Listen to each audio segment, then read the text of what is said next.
Ah, bueno. Esta puede ser del hipotálamo y bueno, se extiende hacia la región hipofisiaria o al revés. Entonces tenemos un paciente que llega a nuestra consulta y que cumple la definición clínica de pubertad retrasada, es decir, que tiene ausencia de los caracteres sexuales secundarios a los 14 años en el caso del niño y a los 13 años en la niña, o que empezó en realidad a presentar los primeros signos de caracteres sexuales secundarios, pero estos se quedaron estancados y faltó el desarrollo en los siguientes 4 a 5 años desde su inicio, lo que se le conoce como pubertad detenida.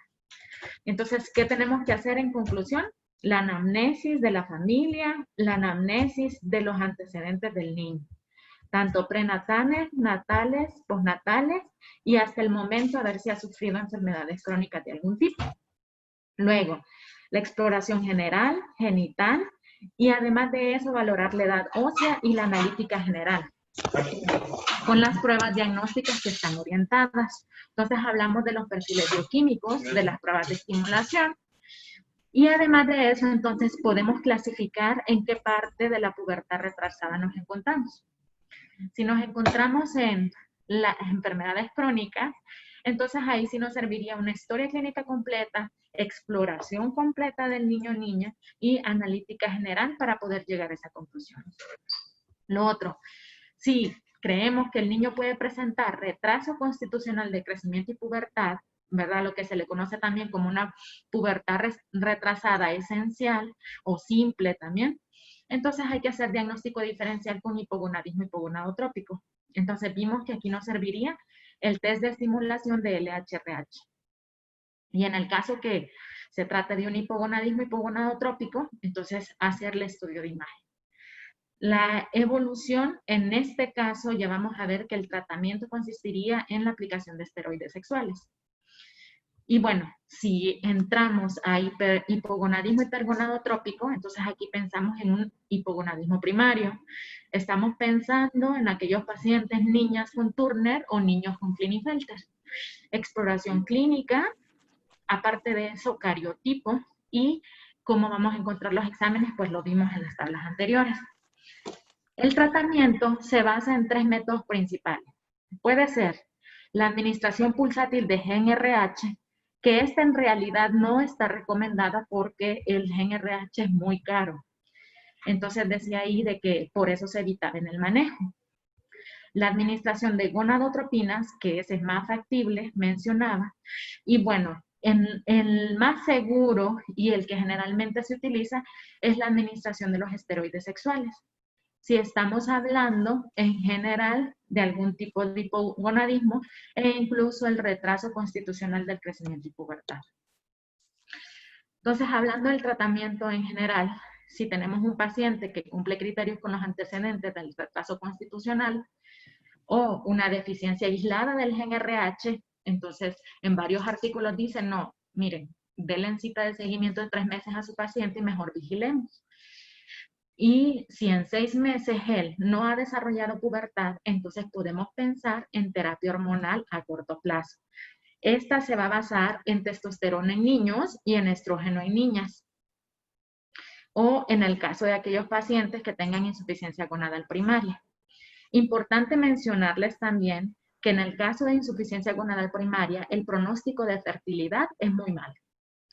Entonces aquí también se daría terapia hormonal sexual, pero esto para prevenir los efectos secundarios del hipogonadismo en sí, que esto sería la osteoporosis a largo plazo. Y bueno, la deficiencia aislada del gen RH, que esta no revierte espontáneamente en las citas de seguimiento que se le den, entonces ahí sí, ya el objetivo sería mantener concentraciones de esteroides sexuales adecuadas para los niveles de los adultos y eventualmente pues inducir la fertilidad en caso de que se requiera en cada etapa. ¿Cuáles son las indicaciones del tratamiento? Si el paciente tiene un retraso puberal severo, entonces ahí hay que tratar de indicarle el tratamiento. En niños que ya tienen más de 14 años o niñas más de 13 años que muestran poco o ningún signo de pubertad. En el caso de algún niño, porque especifica que cerca del 70 al 80% lo hacen por preocupación de lo que van a pensar de él. Entonces, o sus padres llegan muy preocupados, entonces en este caso pues hay que indicar tratamientos. Tratar la causa en el caso de aquellos que sean funcionales. Testosterona exógena en niños y estrógeno en niñas. Se ha visto en varios artículos que si se da por periodos cortos de tiempo, no tienen secuelas a largo plazo. La edad dosis en la que se recomienda estos tratamientos es en niños 12.5 años y en niñas 11 años. Recordemos que los esteroides sexuales, específicamente los estrógenos, nos van a servir para cerrar las epífisis de crecimiento. Entonces tenemos que asegurarnos que el niño pues ya tenga una talla adecuada. Y bueno, ¿hasta qué sería nuestro objetivo? O cuando decimos, bueno, este niño ya tuvo tratamiento, entonces voy viendo si va avanzando o no, o hasta qué. Entonces, si él logra sus características sexuales secundarias o se ha podido inducir el crecimiento de forma acelerada sin inducir el cierre epificiario prematuro, este se hace sobre todo con un monitoreo cada 6 meses de la edad ósea, o en el caso de aquellos niños que tenían deficiencia de GNRH y esta ya se ha revertido. Entonces, decimos que en realidad se ha servido el tratamiento o llegamos a sus objetivos. Ayer mencionábamos acerca del retraso constitucional del crecimiento y desarrollo, que el tratamiento se va a basar en esteroides sexuales. Entonces mencionábamos que eran ciclos cortos. En algunos artículos dice que podemos empezar con enantato de testosterona o cipionato de testosterona en dosis de 25 a 50 una vez al mes por 6 meses. Luego se para el tratamiento por otros 6 meses y se ve si en realidad el niño presentó características sexuales secundarias que iniciaron y que, o podemos hacer perfil hormonal, medir la testosterona endógena después de un tiempo prudencial y decimos, ah, no, entonces ya despertó su eje, entonces ya no es necesario pues seguir con la sustitución. Se dice de que podemos llegar del 5 al 25% de la dosis para adultos, que va a ser suficiente para lograr la virilización y el crecimiento temprano en un periodo de 3 a 6 meses. Entonces el desarrollo puberal se va a ver mejorado y ya va a haber agrandamiento de testículo, aumento de las concentraciones de testosterona después de quitar la terapia. Este no va a afectar la talla adulta. Importante que no debemos iniciar de golpe a una dosis muy alta porque el niño puede presentar priapismo. Entonces, ¿qué características nos podemos fijar para ver si el niño en realidad presentó o no características fenotípicas que nos indiquen que está en pubertad? Entonces decía, aparición de acné, la aparición del crecimiento del vello facial, cambio del timbre de la voz. Recordemos que estos son cambios indirectos. También crecimiento del pelo axilar, el olor corporal, o los padres nos van a comentar que los niños ya andan detrás de las niñas, ¿verdad? O que se les ocurren ideas con niñas que antes no las tenían. Si se valora en 6 meses y entonces no hay desarrollo, se puede reiniciar un nuevo ciclo de testosterona. Y siempre comenzamos con dosis bajas a dosis progresiva. Y si el niño no responde, entonces sí hay que pensar, como decía la doctora Yerba, en hipogonadismo hipogonadotrópico y pensar a ver si no necesitará más bien un estudio de imagen. De los efectos adversos que en niños se han mencionado que se presenta con más frecuencia es la poliglobulia. ¿Alguien quería decir algo?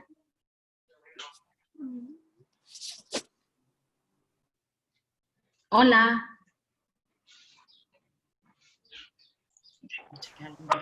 Pues parece que no, Moni. No, doctora, perdón. Ah, bueno. Mi internet estaba un poquito lento y se no sé, bueno, no vi que saliera, pero como estamos en la clase no puse atención.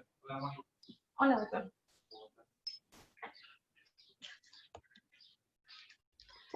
Moni, una pregunta.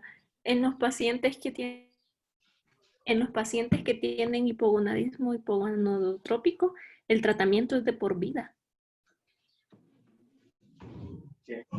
Sí, en esos niños va a depender de la etiología. Recordemos que si es bueno, es que eso lo tengo un poquito más adelante, pero bueno, Ok. si le quitas la etiología, que en este caso puede ser una tumoración que le está causando la deficiencia, si al extraer nosotros la tumoración, luego podemos volver a evaluar el perfil hormonal.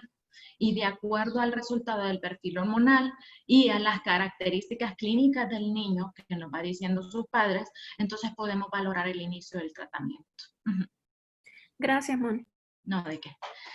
¿Alguien más tiene alguna otra duda? Es que perdón, pero es que yo sentí que alguien quería hablar y por eso fue, yo creo que era Héctor, ¿no? Sí. Bueno. En las niñas, entonces, vamos a iniciar dosis muy bajas de estradiol y vamos a aumentar gradualmente la dosis. Lo que utilizamos es un parche transdérmico, que aquí viene la imagen, de 17 beta-estradiol. Este parche viene de 25 microgramos. Entonces, lo que hacemos, si ustedes leen UpToDate, dice que se parte en un octavo. Sin embargo, quedamos el año pasado que hay un artículo del Drive que recomienda que más bien se parta en 4 partes. Entonces, quiere decir que nos quedan 6.25 microgramos la pieza. Entonces, damos el tratamiento por 6 meses y luego se aumenta la mitad del parche. Es decir, 12.5 microgramos al día de ese parche de 17 beta-estradiol. Recordemos que el parche se va a cambiar 2 veces a la semana. Y luego al mes 12 se aumentan, que serían otros 6 meses más, a 3/4 partes del parche, que serían 18.75 microgramos al día. Y luego al mes 18, entonces ya se recomienda el parche completo, los 25 microgramos al día. Y al mes 24, dependiendo de las características de la niña, porque dice de que con el uso de, si queremos iniciar nosotros la progesterona para inducir sangrado transvaginal, entonces tenemos que ver si llegamos al desarrollo completo de las mamas, porque si las mamas están subdesarrolladas todavía, entonces se recomienda que no se inicie progesterona. O otra de las características es que la niña pueda tener un manchadito, ¿verdad? De sangre. Y si tiene el manchadito, entonces eso nos indica que ya podemos empezar con la progesterona también. Entonces, después del estradiol, que ya tenemos crecido el endometrio, entonces inducimos la proliferación, el sangrado del mismo. Con la progesterona cíclica son 200 miligramos.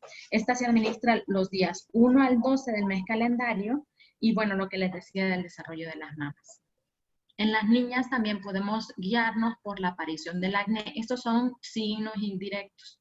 Aparición del acné, crecimiento del pelo axilar, el crecimiento de las mamas que ya vimos que era el principal y cambios del olor corporal.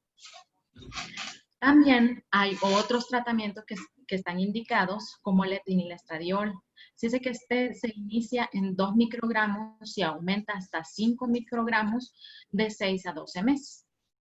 Lo otro es estrógenos equinos conjugados que se inician de 0.165 microgramos por 6 a 12 meses y se aumenta hasta 0.325 microgramos. Se inician 2 microgramos y se aumenta hasta 5 microgramos en 6 a 12 meses. Y lo que vimos del 17 beta-estradiol, ¿verdad? Anteriormente. Los efectos adversos, estos solo se van a dar si son a muy largo plazo. Dice que aproximadamente después de 5 años de su uso, pero recordemos que esto depende de la sensibilidad que tenga cada quien para los efectos adversos que pueda presentar. Algunos de ellos van a ser hipertensión arterial, edema periférico, aumento de las proteínas hepáticas y el tromboembolismo. Doctora, como allí tenemos pocas niñas, no sé cuánta experiencia tengamos. Cuando estaba rotando Sophie, ella nos explicaba de otro esquema, uno con valerato de estradiol, por la accesibilidad que tenía. Ella decía que se llamaba Primogin. Y ellos, bueno, ella decía que ella en pediatría empezaban con punto 25, lo mismo 3 a 6 meses, luego punto 5, igual 3 a 6 meses, luego 1, 3 a 6 meses. Y cuando dejaba de crecer, que ya no tenía un crecimiento mayor a 2 centímetros al año, empezaban la medroxiprogesterona. No sé qué opine de ese esquema que nos comentó Sofi. Ahorita le comentamos, Lili, es que la doctora se fue a hacer un mandadito. Ah, ok. Bueno, seguimos con la terapia en las niñas. En las niñas con síndrome de Turner, el tratamiento se va a iniciar de 11 a los 12 años. Las dosis iniciales se van a iniciar aún más baja, entonces el parche se puede cortar en 1/8 en estos casos. Igual se va aumentando de acuerdo a cada 6 meses. Se agrega la progesterona cíclica después del segundo ciclo de estradiol, es lo que ellos recomiendan, o cuando ocurre un sangradito revolucionario, ¿verdad? Solo con el uso del estradiol. O también podemos implementar la progesterona micronizada cuando la niña ya presenta un Tanner 4. Se inicia de 200 miligramos, se da de 1 al 12 días del mes calendario. Y en deficiencia completa de gen RH, en aquellas que tengan mayores de 18 años, entonces podemos iniciar terapia completa con dosis de adultos de estrógenos y progesterona. Moni, me llamó la atención que dijiste que también se podía suspender si se inducía el cierre epifisiario. Entonces tenía la pregunta yo, si se cierra las epífisis y no tenemos el desarrollo sexual secundario, ahí nos iríamos con GnRH o seguiríamos con la misma. No, es que los estrógenos en sí te van a inducir el cierre de las epífisis de crecimiento, ¿no? Ajá. No se recomienda GnRH. No, no se recomienda. Sobre todo en esta parte que está hablando es del retraso del crecimiento y desarrollo. Entonces, paciente que no tiene un problema como tal, es retrasado. O sea, son niñas en realidad que sí tienen LH-FSH, o sea, gonadotropinas, y su gen RH funciona bien. El problema de ellas está en las gónadas, ¿no? Con esto van a hacer su planning y después ellas solitas van a seguir. Ah, ok. Gracias. Sí. Entonces, lo otro que tenemos que tomar en consideración, que estas niñas con síndrome de Turner de forma temprana pueden hacer falla ovárica prematura. Y eso lo describimos en las características clínicas de las niñas con Turner.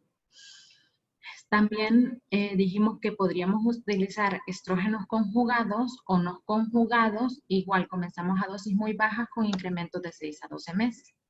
Y ya cuando presente Tanner 4 empezamos la medroxiprogesterona o la progesterona micronizada. Cuando ya presenten la pubertad completa, entonces se pueden dejar píldoras anticonceptivas o orales a dosis de adulto, con terapias combinadas con estrógenos y progesterona. En los varones, en el caso de hipogonadismo central o secundario, entonces se dice que podemos utilizar ciprionato, propionato y enantato de testosterona a dosis de 50 a 100 miligramos cada 4 a 6 semanas. Podemos llegar hasta 200 miligramos según la respuesta que vayamos viendo. Podemos utilizar también, en el caso que queramos inducir fertilidad, esto sí hay que ponerle atención porque es bien preguntable, podemos utilizar gonadotropina coriónica humana. Podemos iniciar a dosis de 500 unidades y aumentar la dosis cada 6 meses. Y recordemos que la gonadotropina coriónica humana se va a unir a los mismos receptores de la LH e induce la espermatogénesis y el aumento del volumen testicular. Otra forma que podemos utilizar es de 1000 a 2500 unidades cada semana, más la FSH recombinante de forma pulsátil de 75 unidades cada semana. Pero recordemos que es lo que sea más factible, porque estos tratamientos sí son caros. El seguimiento se va a hacer con el volumen del testículo y se va a ver desarrollada la espermatogénesis. Uno de los primeros signos es la orina con espermatozoides. En el caso de las mujeres con hipogonadismo central, también podemos dar etinilestradiol de 2.5 a 5 microgramos al día que se aumentan cada 6 meses. Y después de 12 meses de tratamiento, podemos valorar de acuerdo al tamaño de los senos, ¿no? O al manchado con el uso del estradiol, el uso de la progesterona, o antes si se produce la hemorragia intermedia de la que estoy hablando. Se puede iniciar la progesterona con progestina de 100 a 200 miligramos al día o en los días 10 al 25 o la medroxiprogesterona 5 a 10 miligramos el día 11 al 21. También puede recomendarse los inhibidores de la aromatasa para intentar retrasar el cierre de las epífisis de crecimiento en algún caso que no hemos llegado a los 12.5 años de la edad ósea en que se puede iniciar el tratamiento, para obtener un aumento de la talla final en el caso de aquellos pacientes con retraso constitucional del crecimiento y desarrollo. Entonces, están esos dos medicamentos recomendados a esas dosis. Y en el caso que queramos inducir la ovulación, podemos utilizar la gonadotropina menopáusica humana, que esta va a aportar la FSH. Los efectos adversos de la gonadotropina, sobre todo, es la ginecomastia, que puede aparecer por el exceso de estrógenos que provienen de las células de Leydig en respuesta a la gonadotropina coriónica humana. Bueno, ahora ya para terminar, pues tenemos un caso clínico del tratamiento. Lili, ya llegó la doctora.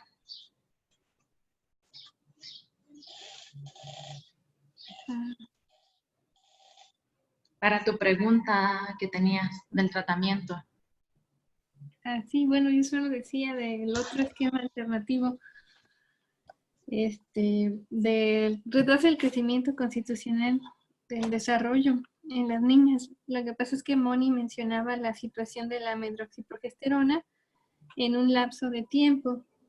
Y cuando estábamos con Sofi, que ella decía que en pediatría lo que hacían es no iniciar la medroxiprogesterona hasta que ya no crecía menos de 2 centímetros, o crecía menos de 2 centímetros al año, entonces iniciaban la medroxiprogesterona, pero para no tener tantos problemas con las dosis que mencionan, porque si se fijan son dosis pequeñas, pues ellos mejor usaban valerato de estradiol, Primogin, y lo usaban 0.25 y luego 0.5 y luego 1. Entonces la duda es si este esquema con valerato me parece bueno, y esta situación del crecimiento, de extender los estrógenos hasta el cierre completo y que ya no crezca sin tener medroxiprogesterona, porque ella decía que pues también iba a detener el crecimiento mamario.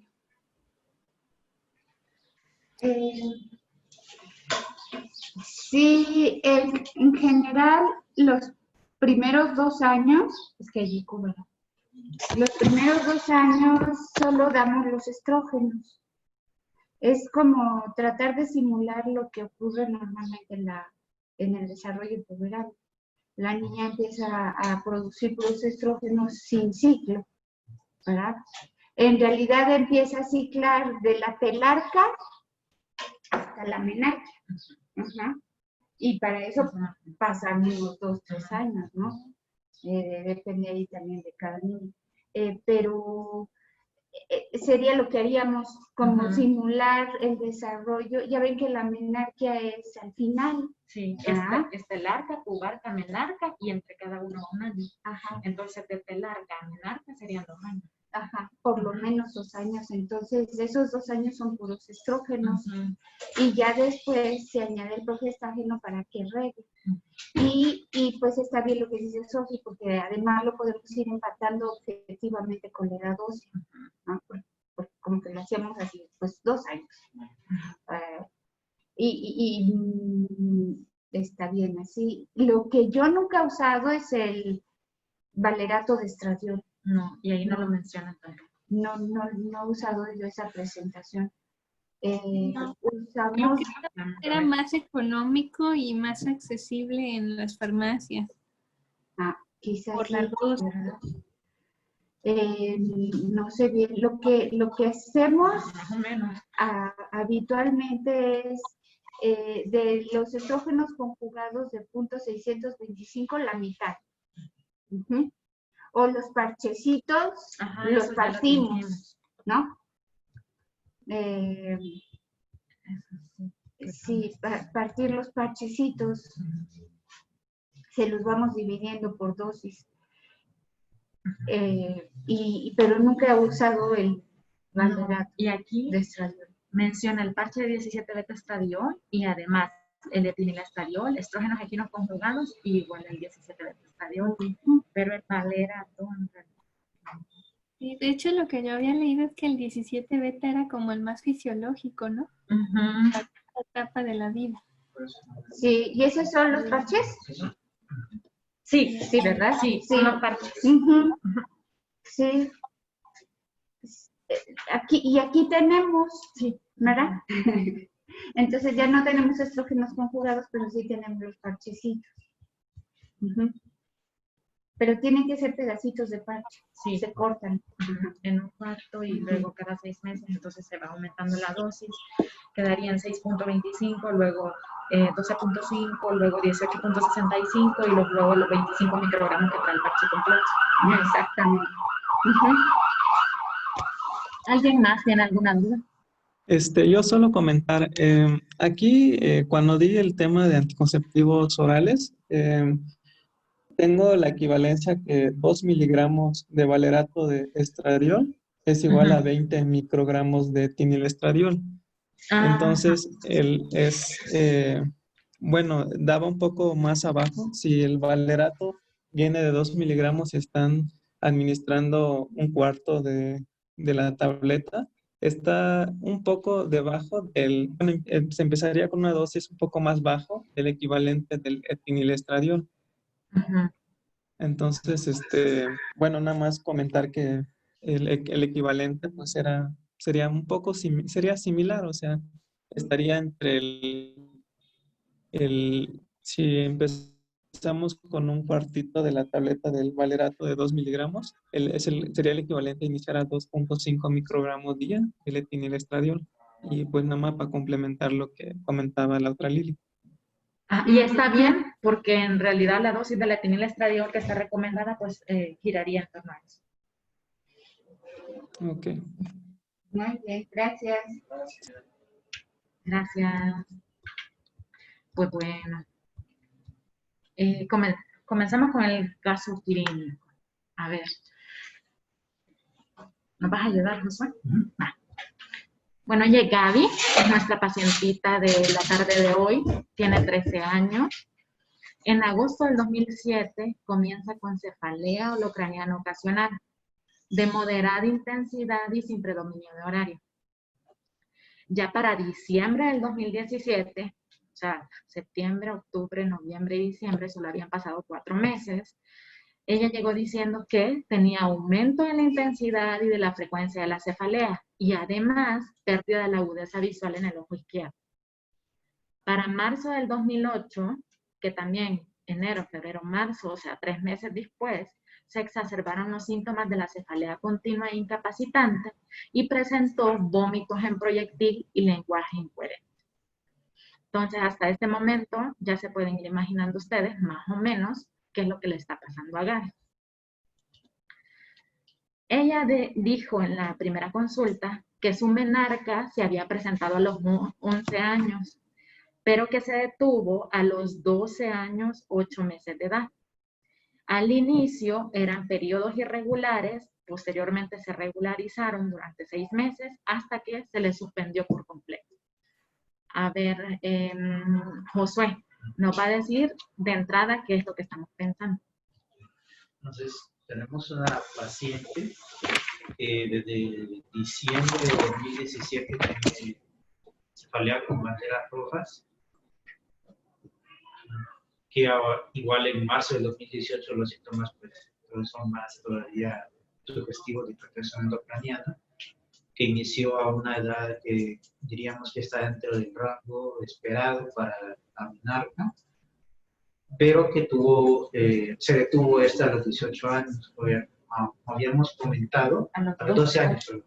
Como habíamos comentado, cuando hay inicio dentro del periodo normal de la pubertad, pero luego se detiene, no sigue progresando tanto la menarca como el resto de características sexuales secundarias, se debe considerar siempre como una causa patológica, no es una variante normal. Y considerando los síntomas de la paciente, entonces hay que pensar que puede tener una neoplasia en el sistema nervioso central, como la probable causa de la disminución de la pubertad. Entonces estamos pensando en un síndrome de hipertensión endocraniana, una causa de alguna tumoración, ¿verdad? Que le esté causando esto, según lo que nos dijo Josué. Ahora, Isma, ¿qué más le pediríamos a esta paciente? Bueno, en el abordaje inicial, ya con los datos clínicos, y me gustaría ver un perfil hormonal y una resonancia magnética. Bueno, sería por la urgencia, sería el cuadro, la tomografía, la resonancia craneal, pero complementado con el perfil bioquímico hormonal. Bueno, Bueno, espera. yo creo que primero le hacemos examen Ok. físico, ¿verdad? Ajá. Sí, ok. Ahí encontramos hemianopsia bitemporal. Al fondo de ojo, la papila estaba pálida, había ausencia de pulso venoso con bordes definidos y configurados. Dice. La fuerza muscular estaba 5 de 5 y la sensibilidad estaba conservada. Tenía Tanner mamario y púbico de 3 en ambos y no tenía galactorrea. Y el resto de la exploración física está normal. ¿Qué decimos de eso, Laurita? Hola, en cuanto a lo que viene a ser la hemianopsia bitemporal, vamos a decir que hay algo ahí que está comprimiendo a nivel del quiasma óptico y por todas las características que vemos igual en el fondo de ojo, la papila pálida, ausencia de pulso venoso con bordes, como nos describe, Doc. ¿Y de nuestro Tanner? Y de nuestro Turner podemos decir que está, que no ha habido, o sea, desarrollo total, porque está en Turner mamario tanto púbico como mamario 3. ¿Están de acuerdo todos los demás? ¿Héctor? No, O sea que sería prepuberal, ¿verdad? No sé si me escucha la otra. No. Sí, sí la escuchamos perfectamente. Tanner 2 ya nos estaría indicando en mama que la paciente pues había empezado su desarrollo puberal. Y Muy como bien. comentó Isma y Josué previamente, tenemos una paciente en la que aparentemente se detuvo el desarrollo puberal. No podemos todavía decir una pubertad en stop, Completa. ¿cómo se llama? Cuando se detiene la pubertad, porque deberían de pasar 4 años para que nosotros hagamos ese diagnóstico. Estancada. Pero si es una pubertad estancada, sí estamos de acuerdo, ¿verdad? Sí. ¿A partir de qué Tanner mamario habíamos dicho que eran en rangos puberales? ¿El 2? El Tanner 2, ¿verdad? Y ella tiene 3. Y ya habíamos dicho que ella presentó su menstruación. Muy bien. Entonces, está Sergio por ahí. Sí, aquí estoy. ¿Qué opina del perfil hormonal, Sergio? Día 8 de abril, 15 de abril. Vemos que la prolactina está significativamente elevada. 150, 150, hasta 4000 y 1383 está significativamente elevada. Ya, bueno, a partir de ahí, bueno, ahorita continúo con lo demás, pero deberíamos considerar un prolactinoma. Y luego con lo de la TSH, punto 7, T4 libre. El perfil tiroideo me parece en niveles normales. LH. En el perfil tiroideo, ¿en qué se va a basar usted específicamente si está pensando en una patología del sistema nervioso? ¿En el perfil tiroideo? Sí. Si estuviera, por ejemplo, pensando en un hipotiroidismo central, pues tendría que estar abatida TSH y las hormonas tiroideas.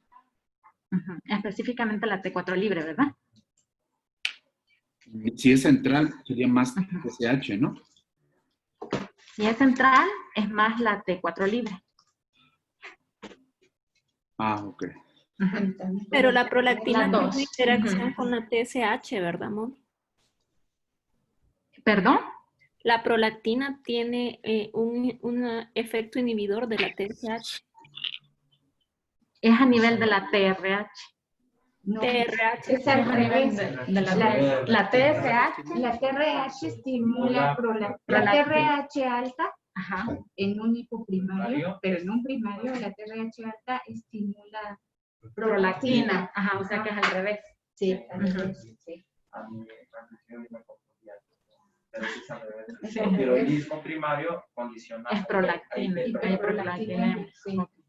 Sí nos quedó claro eso. Ok, sí, hoy sí.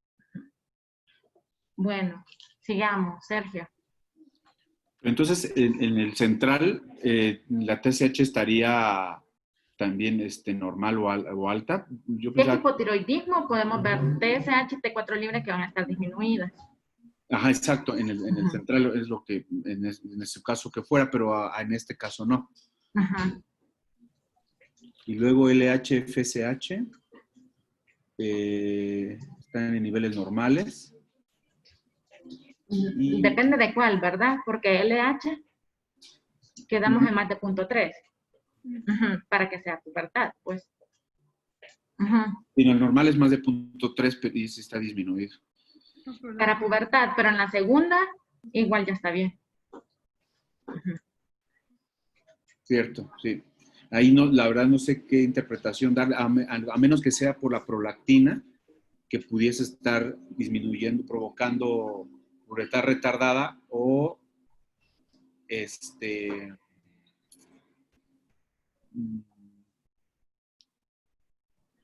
o que esté provocando que el LH, la primera esté en 0.1, pero no me cuadra ya que después esté en 1.1. Porque estamos pensando que el mismo tumor pueda causar también la deficiencia.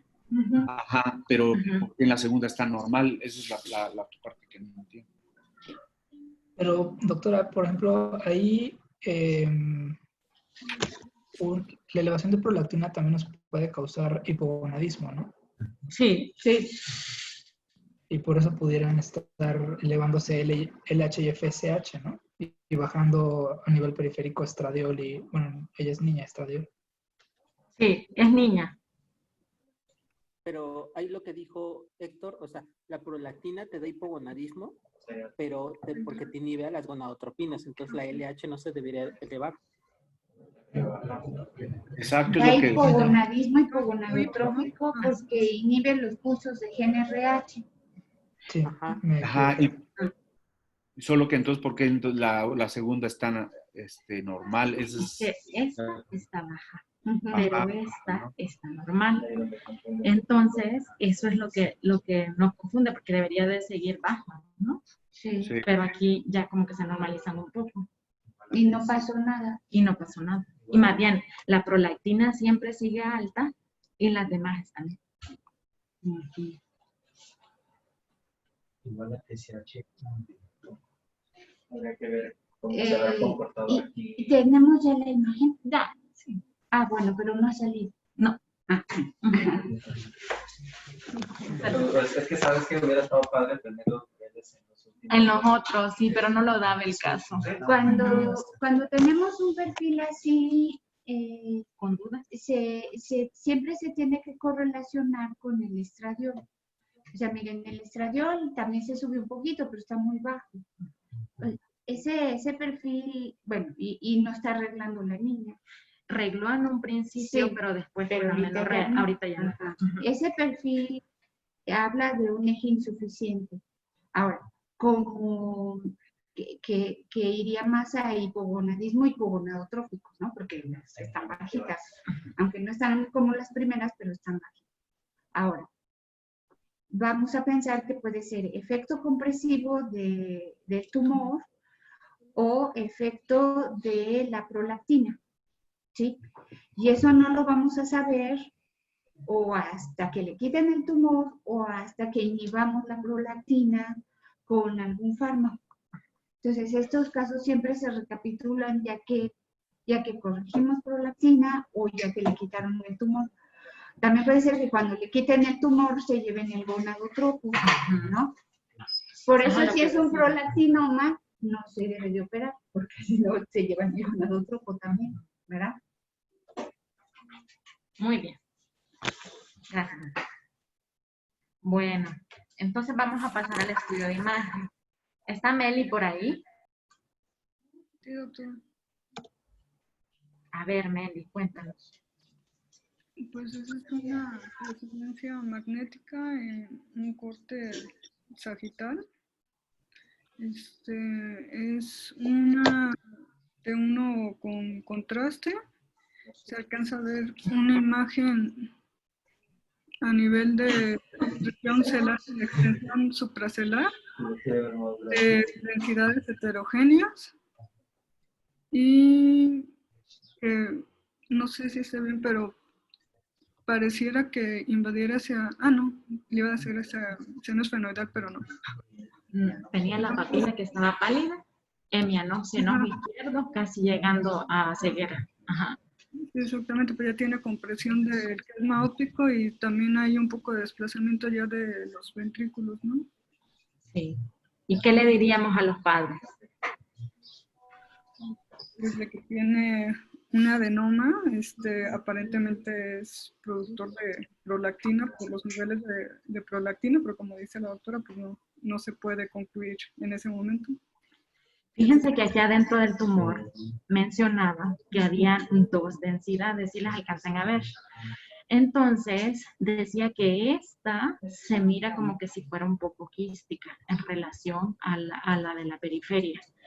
Entonces, que ellos concluían en realidad que podría tratarse de un prolactinoma. Hicieron una prueba terapéutica, en realidad, por los niveles de prolactina también periférica que estaban muy altos, y le dejaron cabergolina. Y bueno, al final, con el agonista dopaminérgico a altas dosis, nuestra paciente tuvo una resonancia control, que no la tengo, solo la mencionaban en el caso, que decía que había reducido más del 70% del tamaño original y que las líneas hipoficiarias se habían restablecido por completo. Entonces, pues esto es bien importante tomarlo en consideración, ¿verdad? Por eso les comentaba acerca de la pubertad que inicia, pero que posteriormente pues se detiene, la llamada pubertad detenida, ¿no? Que sí es necesario tomarla en consideración y sobre todo para el caso de Gaby. Solamente eso sería mi parte. Moni, entonces lo que decía Josué del tiempo de 4 años, eso es de acuerdo a la clínica, para decir pubertad detenida. Es de acuerdo a la clínica y es detenida porque recordemos que la pubertad normalmente desde que inicia tenemos 4 a 5 años para que se lleve a cabo hasta llegar a los caracteres sexuales completamente desarrollados. Entonces es detenida porque en el camino de esos 4 o 5 años pues se inicia, pero se detuvo en algún momento. Y como les hablaba al principio, hay varias causas de esto, ¿verdad? Una puede ser una tumoración a nivel del sistema nervioso como Gaby, pero también puede ser anorexia nerviosa, bulimia, que esto puede provocar un hipogonadismo hipotalámico que haga que se detenga la pubertad. Yo encontré que la Es que ahí la definición sí tenía razón en 4 años, pero como dice Moni, también dice que si hay un periodo sostenido y ponen entre 1 y 2 años, también se puede considerar porque no hay ninguna evolución en ese periodo. En el otro de 4 años podría ser más intermitente. Es mucho tiempo. Entonces, si recuerdan de Gaby, empezó, decía, a los 11 años y que posteriormente de 12.8, entonces ya estuvo en amenorrea. Entonces, más o menos ahí ya van pasando 1 año, 8 meses, ¿no? Otra vez aplica ahí. A ver, díganle a los papás que no van a hacer nada. Sí. No se puede. A ver si más por los síntomas. Sí, claro. Por los síntomas visuales. Sí, no. Hasta de que sabe que vayan a resonancia y ya regrese y ya la reviso. Sí. Y la pobre Gaby sin ver, ¿no? O sea, no se puede. Entonces, de hecho, yo tuve un caso, una interconsulta que pidieron, más o menos similar a lo que comentas, una paciente femenina. Nosotros nos interconsultamos, de hecho fue la paciente que vimos la vi junto con Melissa. Nos pedían interconsulta por un prolactinoma. Ya de hecho ya venía estudiado, pero en retrospectiva pues hacemos la historia clínica y empieza su periodo menstrual y demás, y como a los 15 años, su menaje creo que fue como a los 13 años, más o menos 2 años, se apaga el eje. Se apagó el eje, se apagó todo, y hasta como 10 años después les llamó la atención que no dejó de menstruar, más o menos. 10 años, mucho, ¿no? Y llegó a tener con niveles de prolactina 6. Y fueron a médico, no tanto por la menstruación, sino porque empezó a tener problemas visuales, fueron paulatinos los problemas visuales, y ya pues estaba prácticamente con anopsia de un ojo y hemianopsia de otro ojo, y tenía un macroprolactinoma, con los niveles creo que habían estado hasta arriba de 4,000 y algo. Yo creo, sí, 10 años. Pero no le llamó la atención que había dejado de menstruar. Está bueno.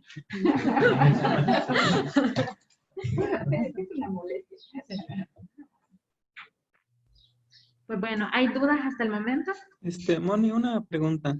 En este caso de esta niña, si bien en los prolactinomas habíamos quedado que el tratamiento inicial es médico, como se llevó a cabo aquí, por los datos de hipertensión endocraniana, no se comenta si se consideró inicialmente un tratamiento quirúrgico. Pues ahí mencionaba que sí, de hecho. Y de hecho menciona, pero solo para toma de biopsia. O sea, no es que le iban a quitar todo el tumor. No, es que lo vimos con la doctora Valderrama en la clase, que ella nos decía que así de primera instancia sigue siendo el tratamiento médico. Entonces, no, lo que pasa es que yo le entendí a Ismael que sí se planteó en el caso en un inicio. No, por eso, o sea, en el caso, como Isma dice, es un prolactinoma, pero tenía datos de hipertensión endocraniana, ¿no? Esa es tu pregunta, Isma. Sí, ajá. O sea, que por la urgencia decir, no me voy por tratamiento médico y me voy directo al quirúrgico. Ajá, como inicial, ¿no? O de masificación o algo. Pero se comprobó que es un prolactinoma. Se comprobó. Porque la imagen está muy extraña. No, fíjense que hasta llegaron a considerar en hacerle biopsia de la lesión. Pero sí llama la atención la imagen. Sí, llama la atención. Sí. En realidad en la clase el año pasado que tuvimos con la doctora Valderrama, él mencionaba, como dice Rich, que el primer tratamiento a tomar en consideración es los agonistas dopaminérgicos. Sí, aunque esté enorme, pero sí necesitaban la biopsia porque la imagen no es un clásico de prolactinoma. Podría haber, y como es joven, muy niña, todavía piensa uno en todos esos tumores de origen embrionario. Un gran palito, que está bien grande. Germinoma. Además se ven como metástasis o lesiones a nivel del puente y donde están las en la periferia, a nivel de las meninges, en región occipital y en región parietal. Eso no se ve normal, sí es cierto. Sí, no se ve bien. Sí, pero solo aparecía ese en el caso. Sí, pero aunque esté grandotote, eso sí es tratamiento médico. Sí. Ok, gracias. Pues voy a hacer una observación con respecto al abordaje del caso. ¿Se puede expresar los síntomas, Moni? En la parte dice, en marzo de 2008 se exacerbó. Síntomas: cefalea continua e incapacitante, vómitos sin proyectil y lenguaje incoherente.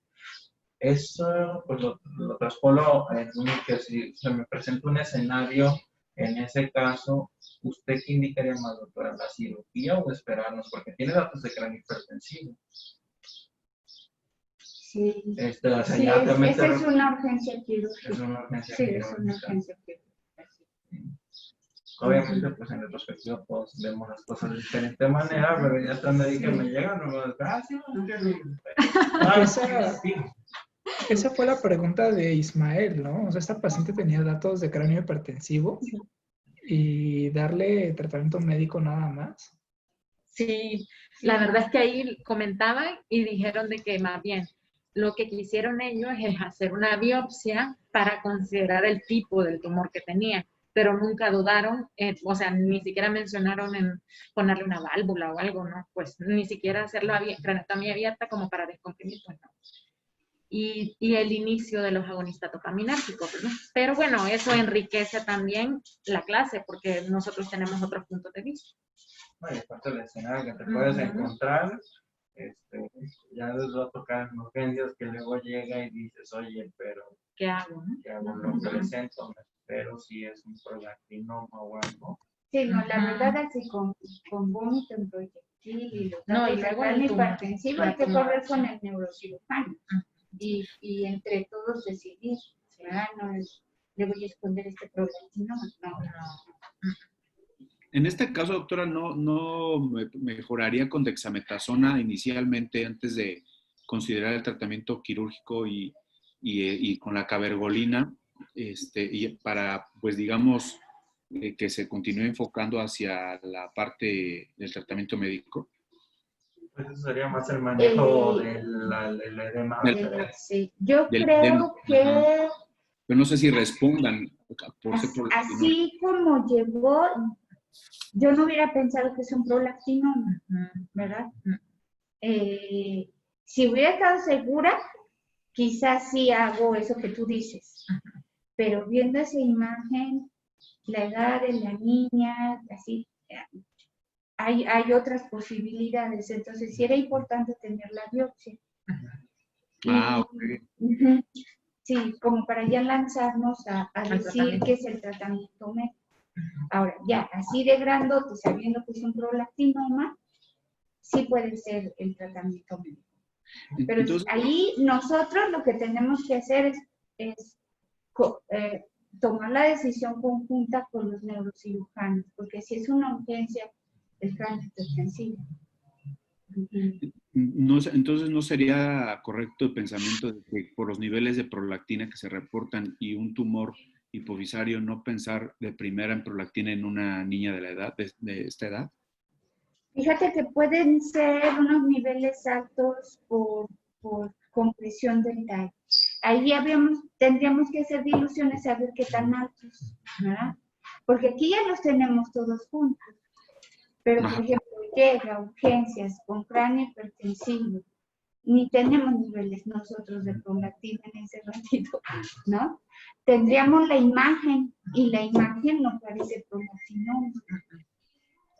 Bueno, pongan ustedes, es un prolactinoma, pero hay que hacer diagnóstico diferencial por la imagen. Entonces, iba a estar difícil que nosotros tuviéramos prolactina y hágale diluciones, a ver si está muy alta para ya decidir que no es por compresión. Por ejemplo, 4036 no es por compresión. Pero cuando va llegando con cráneo hipertensivo, eso está difícil de saber. Ok, gracias, doctor. Aquí en el tercer mundo es muy probable que, imagínense que llega el viernes en la tarde. ¿Cuándo van a tener prolactina? Hasta el martes. O el lunes en la tarde. De entrada, sin neurocirugía. Eso es otra cosa. Hay que llamar a neurocirujano. A veces tienes que negociar porque no tiene... Tenemos tomografía, sí, el resto luego batallas un poquito, pero si la presentas bien, la puedes conseguir en el transcurso del día o al siguiente día. Sí se consigue. Y los neurocirujanos ahí tienen también las influencias. Pero uno también lo puede conseguir. Yo una vez, pero ellos corren también, porque cuando uno les presenta un caso así, entonces normalmente ellos dicen como, no, sí, hay que hacerle, no sé qué. Ajá. Pues bueno, ¿alguien tiene alguna opinión? Nada más otra pregunta, Diego, ¿no? Es desviándonos del tema un poquito. Cuando hablábamos de niveles de prolactina por compresión, quedábamos que el rango estaba más o menos entre 100 y 200 nanogramos mililitro, ¿no? O sea, por debajo de eso podríamos pensar que es por compresión y por arriba de esos niveles nos orientaría más hacia un prolactinoma, ¿no? no es una regla escrita, No. pero sí es sugestivo que entre 100, 200 puedes como pensar como por efecto de tallo. Sí, ¿no? Sí. Como Sí, más o menos. O sea, más de 200 generalmente te indica por tamaño de un prolactinoma. O sea, no es, como dice Jan, no es regla escrita, pero te orienta. Ujú. Sí, Más exactamente. de 200 y como que ya es seguro. Porque por fármacos eso ya no puede ser. O sea, hasta 150 quedamos y No, que- aunque quedamos que, por ejemplo, era risperidona, ¿no, Jan? El que sí Ajá, puede la subir. mayoría. La rispe te puede hasta 200. Un poquito Sí, más. la risperidona los eleva. ¿Y saben? El que luego se usa para los bochornos, el aclimafel, ¿cómo se llama? Ese también sube. Yo he visto prolactinas muy altas con ese, el nombre comercial es aclimafel Aclimafel. y se usa como para los bochornos.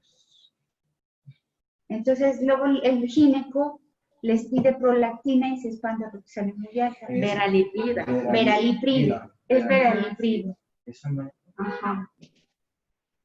Luego la mandan mucho los ginecos para los bochornos en la menopausia. Y es, ajá. Y le piden la prolactina y sale bien alta. Ajá. Y yo, bueno, ¿para qué le mando? ¿Para qué se la mide? Y esto sí puede dar una reducción. Sí, sí, sí. Ajá. Sí. O sea, por Sí, ejemplo, como doctor, todo en medicina no puede ser así tan una regla, ¿verdad? Ajá. Entonces, yo sé como comentario para Héctor, o sea, mi idea es como lo que siempre dice la doctora, tu clínica manda. Entonces, ese punto de corte como de 200 es como para que tú te orientes, o sea, que tú por clínica digas, no, para mí seguramente es un prolactinoma. Entonces, no te, porque viste una imagen así muy grandota y la prolactina está bajita, o sea, es punto como que digas, no me cuadra algo. Entonces, mejor voy a buscarle hacerle diluciones, ¿no? Porque tiene galactorrea, tiene amenorrea y tiene una bola ahí en la hipófisis gigante. Entonces, como que te sirve para decir por qué está bajita la prolactina, no cuadra, y le buscas diluciones intencionadamente. Sí, para ver que no sea el efecto gancho. Ujú. Ok, doctor, muchas gracias. Muy bien. Bueno, pues ya son las 2:30. Ujú. Empezamos mañana con el de alimentación. Pues bueno, cuídense, hasta luego. Adiós. Gracias, hasta mañana.